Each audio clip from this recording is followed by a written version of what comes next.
अगर ये वीडियो आपको अच्छी लगे तो प्लीज़ लाइक और शेयर कीजिए तथा चैनल को सब्सक्राइब भी कीजिए।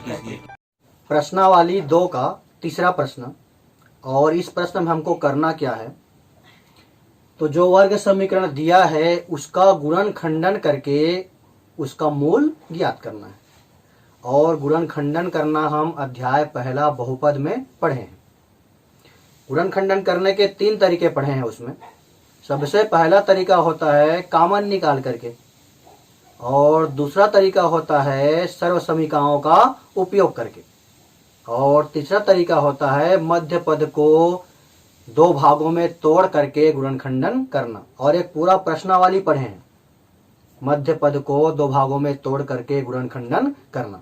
यहां भी हमको वही करना है। पहला में दिया है 9x² minus 3x minus 2 equal 0। गुणनखंडन करके हमको मूल ज्ञात करना है। अब गुणनखंडन करने के लिए हमको क्या करना है, ये जो मध्य पद दिया है -3x, मध्य पद है -3x,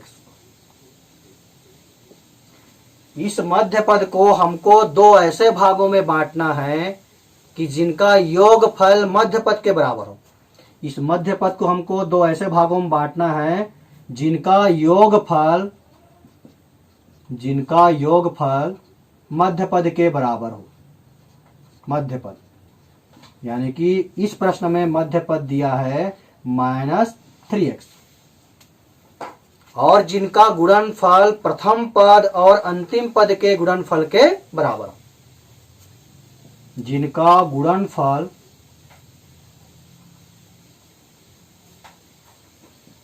प्रथम पद और अंतिम पद के गुणनफल के बराबर, प्रथम पद गुणित अंतिम पद। तो प्रथम पद दिया है 9x² और अंतिम पद दिया है -2। तो ये हो जाएगा 9 दूने 18 माइनस 18x²। अब हमको करना क्या है, इस वर्ग समीकरण के मूल निकालना है। तो उसके मध्य पद को 2 ऐसे भागों में तोड़ना है जिनका योगफल मध्य पद यानी कि -3x के बराबर होना चाहिए, और उन दोनों पदों का जो गुणनफल है वो प्रथम पद और अंतिम पद के गुणनफल के बराबर होना चाहिए। मतलब कितना होना चाहिए, -18x²। सुविधा के लिए हम ये मान लेते हैं, ये -3x को हम मान लेते हैं 3, और ये -18x² को हम मान लेते हैं 18, सुविधा के लिए। मतलब हमको 2 ऐसी संख्याएं ढूंढनी है जिनका गुणा करेंगे तो 18 होना चाहिए, जिनको जोड़ेंगे या घटाएंगे तो कितना होना चाहिए, 3 होना चाहिए। अब कक्षा 9वीं में भी आप पढ़े हो कि ऐसे 2 पद हम कैसे ढूंढते हैं। 18 का अगर हम गुणनखंड करें तो एक तो हम लिख सकते हैं 18 गुणित 1 बराबर 18। तो ये 18 और 1 को आप जोड़ोगे तो 19 होगा और घटाओगे तो 17 होगा। लेकिन हमको लाना क्या है, 3 लाना है। इसी 18 को हम क्या लिख सकते हैं, 9 गुणित 2, 9 गुणित 2। तो 9 और 2 को जोड़ेंगे या घटाएंगे तो हमको 3 प्राप्त नहीं होगा। मतलब हम इसको नहीं ले सकते, इसको भी नहीं ले सकते। अगला गुणनखंड अगर हम करें तो इसको हम लिखेंगे 6 गुणित 3। तो 6 तिया 18, मतलब 18 के गुणनखंड क्या क्या आ गए, 6 और 3। यहां से देखिए 6 और 3 से हम 3 ला सकते हैं कि नहीं। अगर हम 6 में 3 को घटा दें 6 माइनस 3 तो आ जाएगा 3। मतलब 6 और 3 जो है 2 ऐसी संख्याएं हैं जिनका गुणा कर रहे हैं तो 18 हो रहा है और घटा रहे हैं तो 3 हो रहा है। मतलब ये 3 के जगह हम क्या रखना है, 6 माइनस 3। तो एक तरीका तो ये हो गया, ऐसा भी आप कर सकते हो। एक तरीका ये भी है,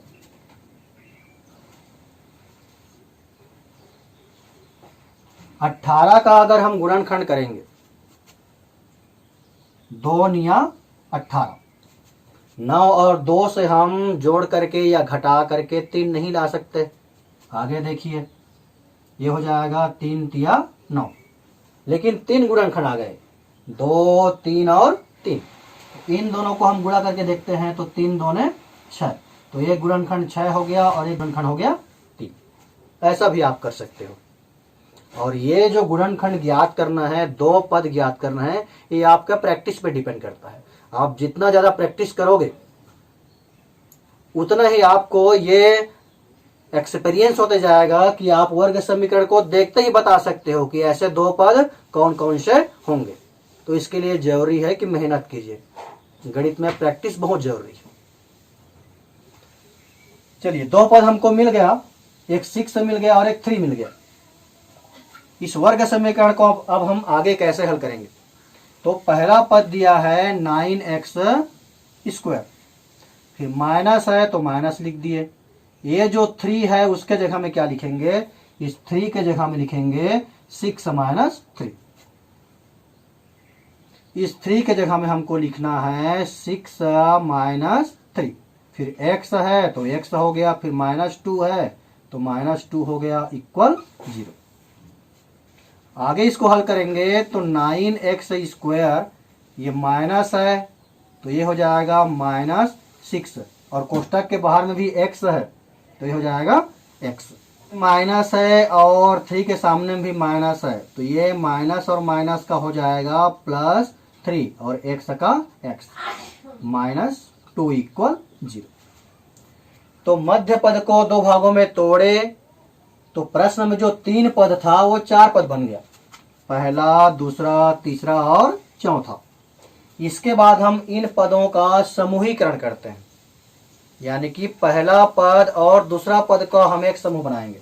पहला समूह हो गया 9x² - 6x,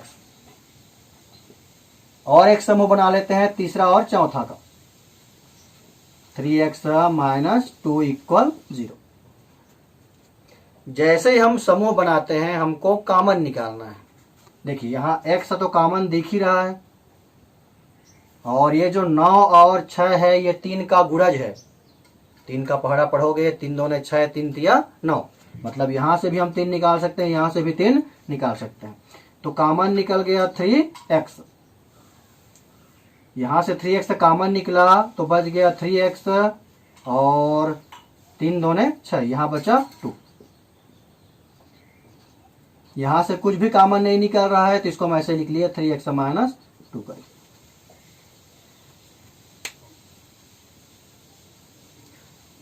जब भी आप मध्य पद को तोड़ करके गुणनखंडन ज्ञात करोगे तो हमेशा एक बात याद रखना, जैसे हम हल करते जाते हैं, ये जो पहला कोष्टक में है उतना ही मिलना चाहिए दूसरे कोष्टक में।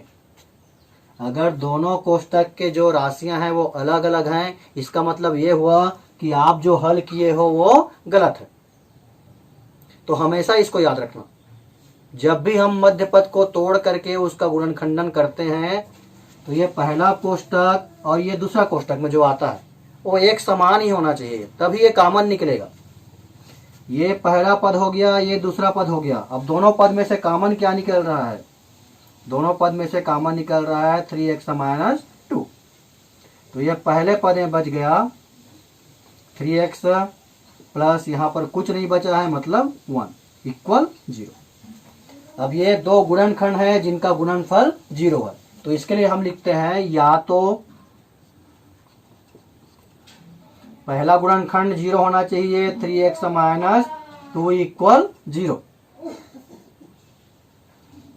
या फिर दूसरा गुणनखंड 0 होना चाहिए 3x + 1 इक्वल 0। अब इसको पक्षांतर करके आपको x का मान निकालना है। पहले -2 को पक्षांतर करेंगे तो ये हो जाएगा 3x इक्वल 2। अब 3 को पक्षांतर कर दीजिए तो पहला मूल मिल गया x इक्वल 2/3। इसको हल करते हैं, +1 को पक्षांतर करेंगे तो ये हो जाएगा 3x इक्वल -1। 3 को पक्षांतर करोगे तो हो जाएगा x इक्वल -1/3। और इससे पहले भी हम पढ़े हैं कि वर्ग समीकरण के 2 मूल होते हैं, और 2 मूल हमको मिल गया। दिए गए वर्ग समीकरण का मूल आ गया x इक्वल 2/3 और -1/3। ये जो है दिए गए वर्ग समीकरण का मूल है। अब हम देखते हैं प्रश्न तीसरा का ही 7वां प्रश्न, जिसमें दिया है 10x - 1/x इक्वल 3। तो ये जो समीकरण दिया है ये वर्ग समीकरण तो है, लेकिन मानक रूप में नहीं है। तो सबसे पहले हमको इसको सरल करके मानक रूप में ले आना है, उसके बाद फिर हम गुणनखंडन करके उसके मूल ज्ञात करेंगे। तो चलिए सबसे पहले हम इसको सरल कर लेते हैं। इसको अपन लिख सकते हैं 10x/1 कर सकते हो, -1/x इक्वल 3। अब इसको हल करना है तो नियम तो कहता है कि हरों का लघुत्तम निकालो, फिर लघुत्तम को हर से भाग दो, जो भागफल आया है उसका अंश के साथ गुणा करो। लेकिन अगर शॉर्टकट तरीके से हमको ये समझना है तो ये 10x का गुणा कर देंगे x के साथ, तो 10x और x गुणा कर दिए तो 10x स्क्वायर, बीच में माइनस है तो माइनस, ये 1 का गुणा कर दिए 1 के साथ तो हो गया 1। उसके बाद नीचे में नीचे गुणा, तो x इंटू 1 करेंगे तो ये हो जाएगा x। सेम वैसा ही जैसा हम त्रिया गुणा करते हैं, लेकिन त्रिया गुणा कब करते हैं, जब बराबर का चिन्ह रहता है। इक्वल ये 3 है, इसको भी आप लिख सकते हो 3/1। अब देखिए यहाँ पर हमको त्रिया गुणा करना है, बराबर का चिन्ह है तो इसका गुणा इसके साथ, इसका गुणा इसके साथ। तो ये 1 का गुणा हम इसके साथ करेंगे तो ये हो जाएगा 10x स्क्वायर -1, इक्वल के जगह में इक्वल। x का 3 के साथ गुणा करोगे तो ये हो जाएगा 3x। अब हम इसको पक्षांतर कर देते हैं तो ये हो जाएगा 10x स्क्वायर, ये प्लस 3x है, पक्षांतर करोगे तो -3x -1, और इधर कुछ नहीं बचा मतलब 0। अब ये हो गया मानक वर्ग समीकरण। अब इसके मध्य पद को हमको 2 भागों में तोड़ करके इसका गुणनखंडन ज्ञात करना है। तो इससे पहले के प्रश्न में हम क्या किए थे, या गुणनखंडन करने के लिए हम क्या करते हैं, ये जो मध्य पद -3x है मध्य पद, इसको हम 2 ऐसे भागों में विभक्त करते हैं जिनका योगफल मध्य पद के बराबर हो और जिनका गुणनफल प्रथम पद और अंतिम पद के गुणनफल के बराबर हो। मतलब हमको 2 ऐसी संख्याएं चाहिए जिनका योगफल मध्य पद में -3x दिया है, लेकिन सुविधा के लिए हम लिख लेते हैं केवल 3, सुविधा के लिए कर रहे हैं। गुणनफल कितना होना चाहिए, तो प्रथम पद और अंतिम पद के गुणनफल के बराबर। प्रथम पद 10x स्क्वायर दिया है और अंतिम पद -1 है, गुणा करोगे तो 10 इंटू -1 -10 हो जाएगा। लेकिन फिर से हम मान लेते हैं 10, फिर से बोल रहा हूँ ये हम सुविधा के लिए कर रहे हैं। हमको 2 ऐसी संख्याएं चाहिए जिनका गुणा करें तो 10 हो और जिनको जोड़ें या घटाएं तो 3 हो। तो ये 10 का अगर हम गुणनखंड करेंगे तो ये हो जाएगा 2 पंछे 10। अगर हम 5 में से 2 घटा देंगे तो कितना आ जाएगा, 3 आ जाएगा। 5 में से हम 2 घटा देंगे तो आ जाएगा 3। हमारे पास 2 पद आ गए, एक तो 2 है और एक 5 है। पहला पद 10x स्क्वायर है तो 10x स्क्वायर ही लिख देते हैं, माइनस है तो माइनस, ये 3 के जगह में हमको क्या लिखना, इस 3 के जगह में लिखना है 5 - 2। x है तो x -1 है तो -1 इक्वल 0। आगे हल करेंगे तो 10x square -5x minus minus का प्लस 2x -1 इक्वल 0। समूहीकरण करेंगे 10x स्क्वायर -5x प्लस दूसरा समूह बन गया 2x -1। कॉमन निकालोगे तो यहाँ से 5x कॉमन निकल रहा है तो बच गया 2x -1 प्लस यहाँ से कुछ भी कॉमन नहीं निकल रहा है 2x -1। पहले पद में भी 2x माइनस 1 है, दूसरे पद में भी 2x माइनस 1 है, तो 2x माइनस 1 कॉमन निकल गया, तो पहले पद में बचा है 5x और दूसरे पद में कुछ नहीं बचा है, मतलब +1 = 0। इसके बाद हमें क्या करना है, तो या तो ये 0 होगा या फिर ये 0 होगा, या तो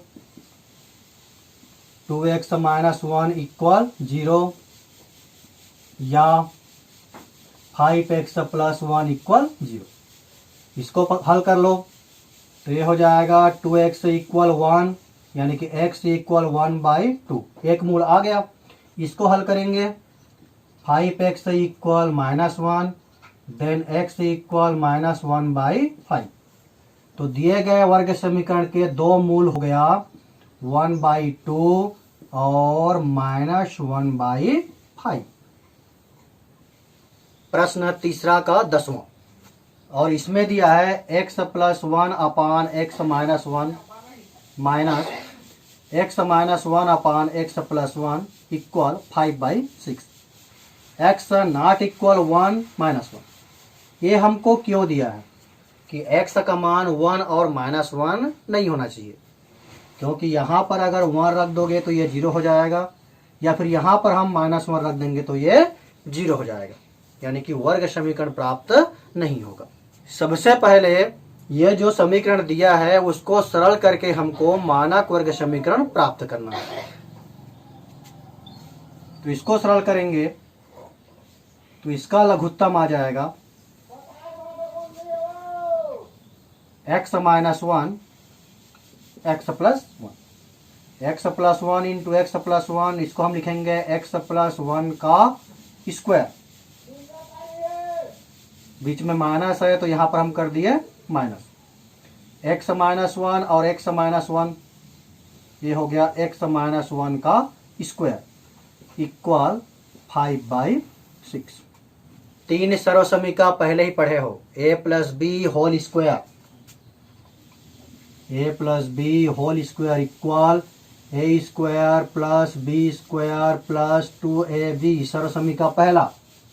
दूसरा सर्व समीकरण आप पढ़े हो a - b whole square equal a² + b² - 2ab।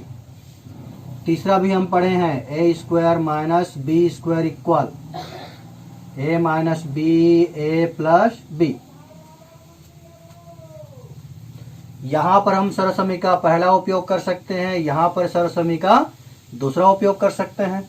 अगर हम दोनों को एक साथ लें तो सर्व समीकरण तीसरा भी उपयोग में ला सकते हैं।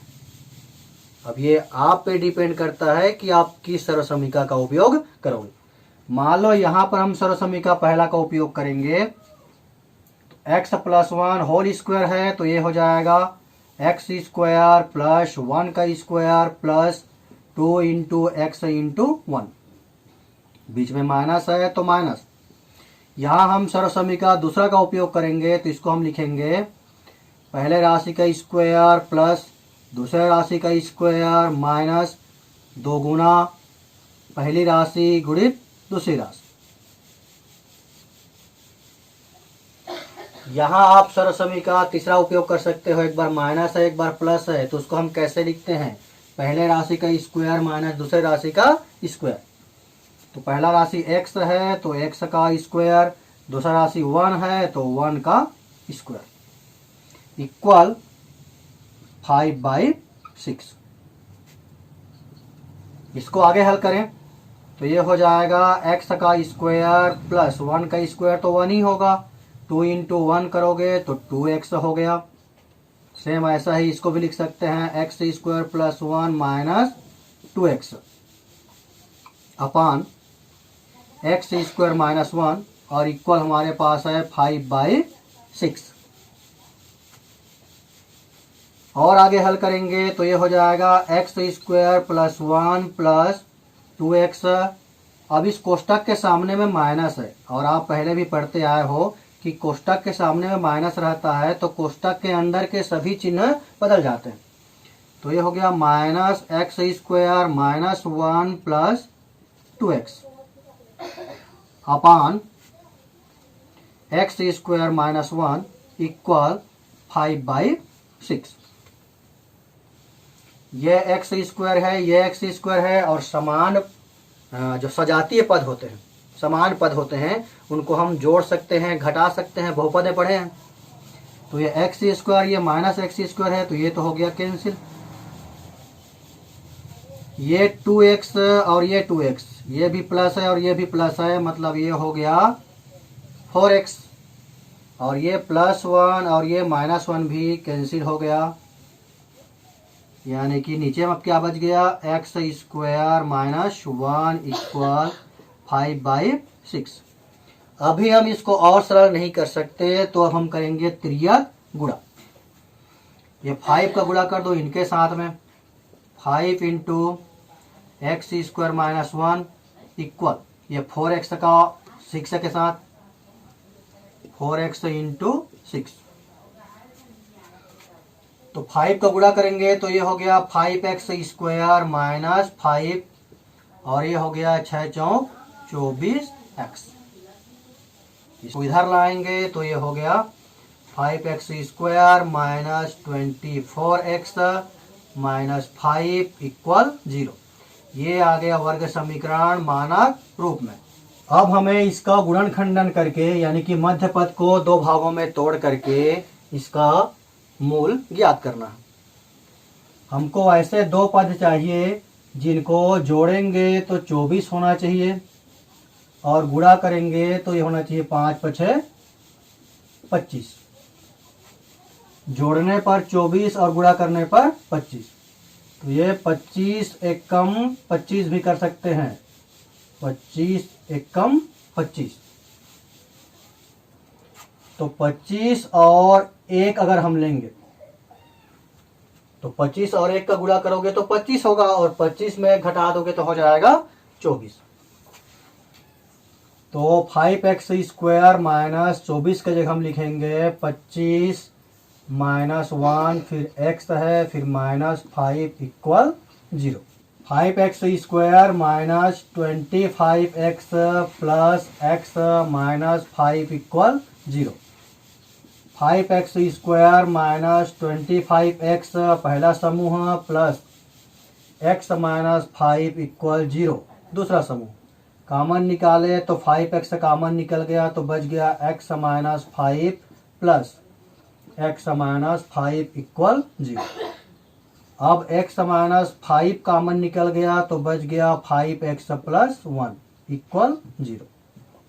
इसको हम लिखेंगे या तो x माइनस 5 इक्वल 0 या 5x प्लस 1 इक्वल 0। पक्षांतर करोगे तो ये आ गया x इक्वल 5, इसको पक्षांतर करेंगे तो 5x इक्वल -1, तो x इक्वल -1/5, यानी कि दिए गए वर्ग समीकरण का दो मूल आ गया 5 और -1/5।